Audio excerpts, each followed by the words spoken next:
3, 2. Tunog tao baka mo?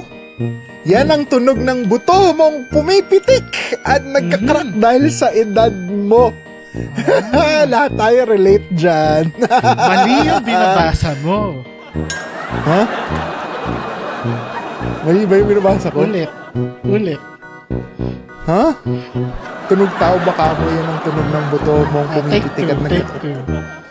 Tama naman ah. Okay. Ready? Anytime. Okay. 3, 2. Tunog tao baka mo? Yan ang tunog ng buto mong pumipitik at nagkakrak dahil sa edad mo. Mali na naman yung binasa mo. Ano ba? Espesyal ang episode natin ngayon dahil may bibinyagan. That's right. May binyag ng bagong trentahin. Legit na legit. Wholeheartedly. 30 na siya pag umere to. Bakit mali yung binabasa mo? Kasi prank yung script Oh yan. my God. Because on today's episode, we'll be welcoming Migs to the 30s. Ang tanda na niya po. Oh Welcome my to God. Trentahin. Prank script pala to.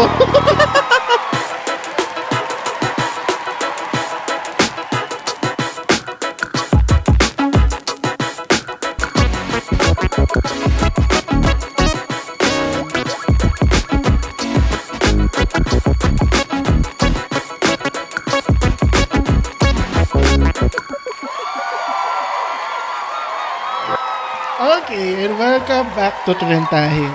And ako po lang ang host ngayon dahil sabi ko nga pag umere ang episode, birthday na nitong kasama ko. So hindi na niya mapagkakaila na 3-0 na siya. It's Yes. fine. Hindi na mapagkakaila.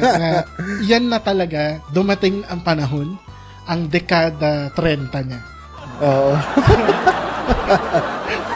Pero, yun muna, welcome muna sa Trentahin, the show where we rank, roast, and sometimes explain the weird, funny, and confusing parts of your adult life in your 3 zeros. But for Or today's also episode, take advantage of our friends with using a prank script. kung nandito ka nga lang, mahigit pa sa prank script ang abutin. Mayroon pang banda, may lalabas na lechon. Oo.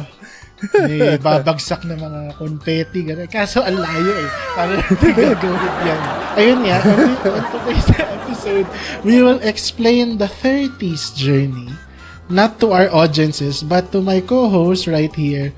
Because Miguel is 30 today when this episode airs. Sabi nga namin, nauna ako ng ilang buwan kay Migs. Oh. Dahil nagkaroon na ng 1 yung yung 3 ko. Nawala na yung 0. So, siya, pa lang, 3, Pasiro. papalit pa rin ng number. Ako muna magwe-welcome sa kanya kung ano yung mga na-experience ko basically sa pagiging 3-0 at ngayong pagiging 3-1. So, Right. syempre, una, welcome to the club. Thank you. I feel welcome. Handa na ba yung mga gamot mo? Nagtitake na ako, kamo. Okay, ano na yung mga tinitake mo? Multivitamins, Okay. pang mental health, Okay. pang alta presyon. Okay. Would you, Ayun, gusto mo yun bang pa lang. dagdagan? Would you be interested in some metformin? Hindi. Wag po. Ang original na pag-uusapan, kunwari, was about sa buto. Yes. Pero diba, ano ba naman episode yung pag-uusapan buto? Ready pa naman ako. May kwento ka talaga. I-research ako ng buto eh. Hindi siya Crumb Entertainment coded. Sabi nga ng mga Gen Z. Masyadong generic. Di ba? Parang gamot pa rin. Pero yun nga, walk through kita sa Okay. pagiging 30. 30. Okay. Ang una Sige. na kailangan mo malaman, bilang 30 ay you are no longer trying to prove yourself to everyone. But you're still figuring things out. At okay lang yun. Walang problema dun. Hindi ibig sabihin na naliligaw ka ay sira ulo ka na naliligaw na labas. At hindi mo rin kailangan i-prove na tama ka palagi or mali ka or hindi ikaw yung gumawa or whatever. Kung ayaw nilang maniwala, edi wag. Wag lang magkakaroon ng kasuhan. Kasi kaya talaga. You need to prove yourself in court. So, except in that circumstance, that doesn't apply there. Okay. Number 2, mula sa isang malaking barkada, magiging core group na lang yan. So, sabihin natin, from 20, magiging 3, 5, posible 2 na lang kayo. Nandyan na ako eh. Nandyan kayo. Oh, welcome pa rin. Mas ano yan. Mas mararamdaman mo yan. Kasi mawawala na yung drama, mawawala na yung mga nakakainis na mga hindi mo maintindihan na bakit ganito ugali. Bakit ganun? Tinext ako, kailangan daw ng speaker. Binigyan ko naman. Joke ko lang. May hugot Kinalimutan ko na nga eh. Actually, mga kaibigan, kapuso, kapamilya, kapatid, kung di nyo na itatanong, pagkausap niyo po si Migs, sobrang totoo niya. Wow. Thank you. Oh, pag hingi siya na, dali, wala pa yung punch. May punchline pa. Hindi. Siya nga, sabihin ko sa inyo, siya ang tumulong sa akin para ma-identify ko kung ano yung kailangan ko i-reframe. Kasi sinasabi ko sa kanya noon ano ba itong gagawin ko? Parang feeling ko dead end. Pero gusto ko to. Pero parang ayaw sa akin ito. Tapos sabi niya nga sa akin, hindi, mag-reframe ka lang. Sabi ko, ano yun? Ibahin ko na naman. Iba na naman. May mga kailangan, sabi niya, may mga kailangan ka lang na kunin na ibang bagay just to suffice the other requirements of the new thing that you're trying to do. But the new thing that you're about to do is actually related or looks, kumbaga yung semblance niya is the same with what you were originally trying to target. Yes. So, ayan, parang yun ang bumukas ng isip ko talaga sa pag-enter ko ng 30s ko. Because that was last year. Nung kinakausap niya ako. And kaka-birthday ko lang nun. Exactly. Kaka-30 ko lang. So, yun ang isa sa eye-opener sa akin. Tsaka syempre, ayun niya, kita niyo, sa sobrang ganda niya kumausap, di ba? Meron siya mga tinutulungan na kaibigan. Kumari, ito na yung punchline. Ay, pabuhat naman ng cabinet. Ang tanda niya. O, di ba? Saan ka pa? Di ba? Ayun ako. Ayan. O, pangatlo na bagay. Magiging walking scheduler ka na. Alam ko, medyo may position ka na sa kumpanya na pinagtatrabahan. Pero, mas magiging importante sa'yo yung pagbablock ng schedule, pagbablock kahit pag inom mo ng gamot, tatandaan mo na. O kaya kahit yung kunwari, nagkaroon ka ng constipation ba? Itatrack mo na yung araw eh. O, dito ako simula, kumigas yung kulay black. Bakit hanggang ngayon black pala? Yun, makikita mo na. Magiging addict ka na sa ganun. Kaya bumili ka na ng planner. As in, physical planner. Physical planner those things talaga. Yeah. Pero alam mo na yun eh. Eksperto ka na dyan. Eksperto ka na magpahinga. Basta magpaalam ka lang. Walang problema. Ipapaalam naman ako eh. Oo nga, sinasabi ko lang naman. Wala naman ibig sabihin yun. Ayun ako. Diba? At susunod, hindi na extra ang pagiging responsible. Default na siya. You know, savings, bills, at guilt sa gastos are part of daily life. Alam ko na rin, alam mo yun dahil ikaw ang isa sa mga pinaka mas-save sa mga nakilala ko na talagang galing, without joke, ang galing niya mag-save. So, totoo lang. Or may hindi ba ako alam? Bago kita pagmalaki. Sa buong mundo, ano ba? Pigilan mo Save ng alin. Ang pera, bakit? Hindi Duda tayo ka sa magaling mga dyan. sinasabi ko ngayon. Yes.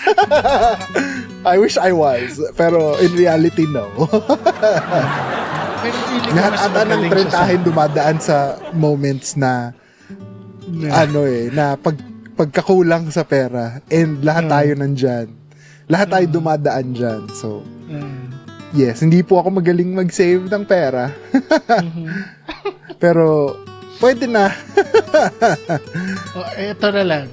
Mas ma-appreciate mo yung simple things. Yes, yan, definitely.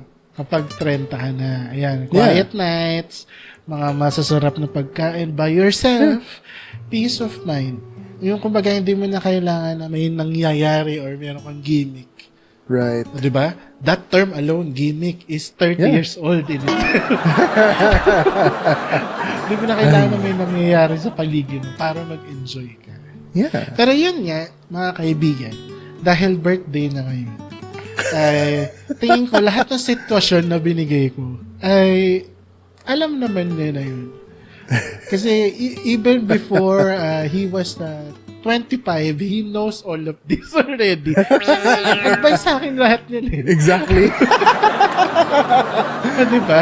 Binalik ko lang. Yes. Binalik ko lang. Ayan.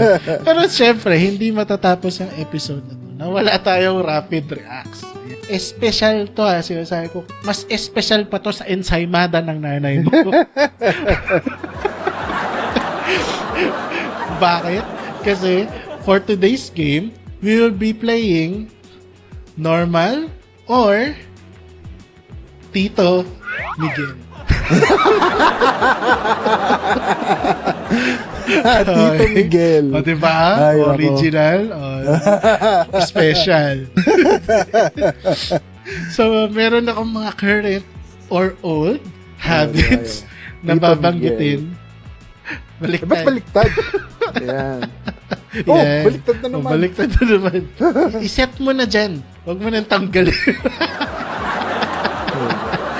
Ganyan talaga eh. Meron ako mga current old habits Tanggal. na babanggitin regarding Migs. And he has to rate it if it's, again, normal or his Tito alter ego behavior. Ayun pala. Ang ating mga category is magsisimula sa may blank. Kasi birthday mo May, di ba? Oo. Di kunwari, may pakain, may may pasalubong, mga ganun. Okay, Okay. tapos susundan yun ng specific kung ano yun. Okay. Description. Okay? Okay. Ready? Number 1. May joke. May joke. Okay? O, Okay. ano yung sabihin ng may joke? Tatawa ng sobrang malala dahil relate siya. Yan. Perfect Tito Miguel. example. Right on cue. Gusto yun ng Right on director. cue. Good job daw sabi ni Direk. Okay. Number 2. May pagtulong. Ayan, may pagtulong. Okay. Ang description niyan is, bubuhatin niya ang aparador mo dahil mahal ka niya. True. Miguel. Ay, Kaya ako. tumawag lang po sa numero na nababasa yun sa inyong mga TV screen. Ay, Okay. ako. Pangatlo. Interesting. Nakakatakot May amnesia. Ang Huh? description. May amnesia. Ang description nun is, nakalimutan once magpaalam. Swears na never na ulit mauulit. True. True. Ito Miguel. Yes. Ayan. Pasensya na po. Tinatawag naman na po namin siya. Susunod. May pabili. 2 speakers. Tito Miguel. Huwag natin kalimutan yung libro. Oo nga, nakakita mo. Ito yun, natandaan niyo pa. Ako nga, nakalimutan ko. Oo nga pala, may libro May nga po libro pala pa siya yun. binili. Na para saan? Pangkalso ng pinto. Para pag humangin, hindi lalagapok na ganyan. Okay. Ano kanyo? Yung episode na to, ano? Roast talaga. Oo, roast Oo talaga. nga eh. Diba? Oo ka eh. Uso yan pag may birthday. Yung roast chicken, roast baboy, roast you, diba? Roasted beef. Uso yan. Roast beef, ayan, with mushroom sauce. Last three na po tayo, mga kaibigan. May malaking puso. Mahal niya lahat ng katrabaho niya. Totoo yan. Di ba? Hindi lahat roast. Yung isa, maganda. Yung isa lang. Isa lang. Bastos. Tumigil pa rin yan. Ito na po. Pangalawa. May respeto. Ang description, both sa time and talent, naniniwala siya sa'yo. Yes. Ito Totoo Miguel yan. yan. I always try to look for the best in people. Yeah. He believed in me. He believed in what we're doing. Yeah. Actually, nung marami pa kami, nandito na siya. He believed in what we can do. Nung nawala na kami, akala ko mawawala rin siya. Nandito pa rin siya. Yes. Dito pa rin. Natira eh. Diba? Dito pa rin. Hello. Naghahanap kami ng bagong kasama para dumating. Pwede po kayo mag-apply kung gusto niyo. Pero ibig kong sabihin, yung both sa time and talent, he respects the time. He is conscious, He is always punctual. Lagi na niyang pinapahalagahan kasi alam niya importante din yung oras mo. Yeah. Para sa sarili mo, diba? Kaya importante ka rin para sa kanya. Yeah. Kaya na-appreciate ko talaga yung mga tao na gano'n. Tapos yung talent, yun na, sabi ko, he believes in what we're doing. Yes. Kaya yan, Tito Miguel yan. At syempre, eto na. ang pinakahuli na pinaka-importante sa lahat. Diba? I-rundown muna natin. May joke, may pagtulong, may amnesia, may pabili, may malaking puso, may respeto. At syempre, ito na nga po ang pinaka-importante. Dahil itaas nyo ng inyong mga banner dahil ito ay Tito Miguel. Hindi po magbabago. At sa ating panghuling kategorya kung normal or Tito Miguel behavior, ang ating pong kategory is, ang ating kategory at ating descriptor ay may pag-ibig. Wala. Wala.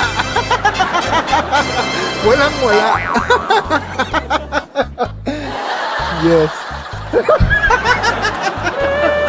Talagang nilapit sa camera eh. Sign off na po. Sign off. Ay, nako. Ay. Yun po Romantic love po yung tinutukoy namin dyan. Romantic love. Romantic love. Mga jowa-jowa ba?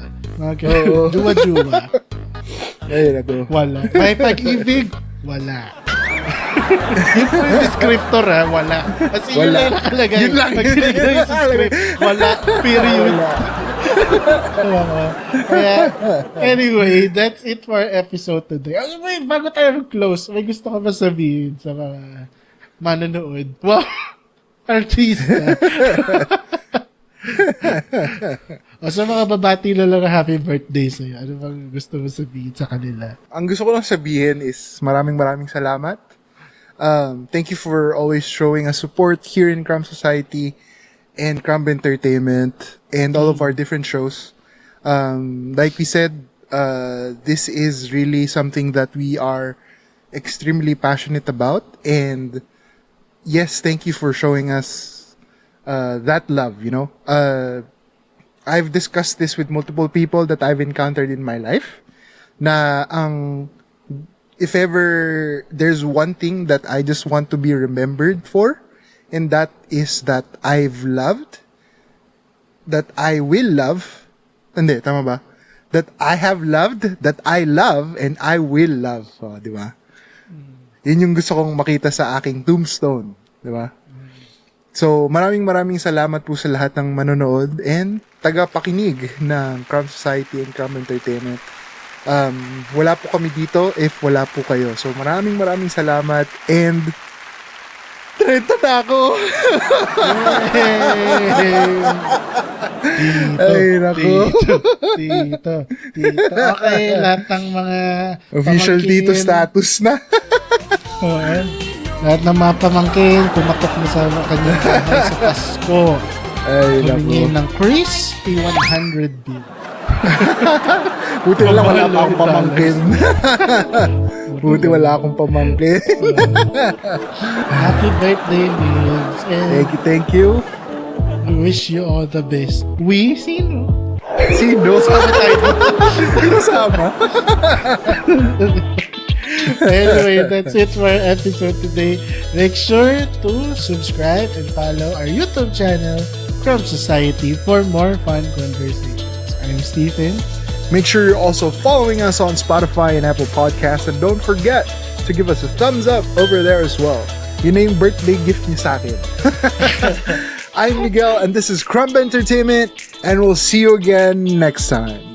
Bye-bye! Hi! Tito. Tito. May pag-ibig, wala. May pag-ibig.